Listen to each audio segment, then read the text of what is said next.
इथे मी पालक स्वच्छ धुवून घेतलेला आहे. तांब्यावरून पाणी टाकते. आता त्याच्यात मी मीठ टाकते. याला पुन्हा 2 मिनिटांसाठी वाफेवरती उकळून घेऊया. असं ह्याला थोडंसं डीप करून असं उकळायला ठेवायचं झाकण लावून मिनिटं असे. आणि लसूण पण असं बारीक कापून घेतलेला आहे. 2 मिनिटं झालेले आहेत. आपण झाकण उघडून बघूयात. त्याला आहे शिजलेला आहे. तर आपण गॅसचा फ्लेम बंद करूयात.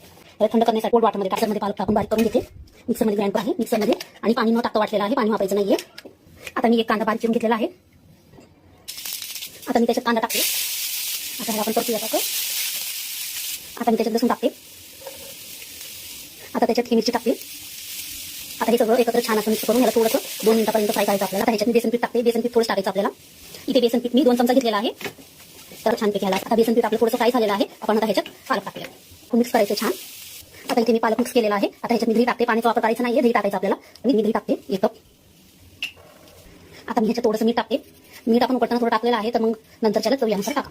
हे बघा फ्रेंड्स.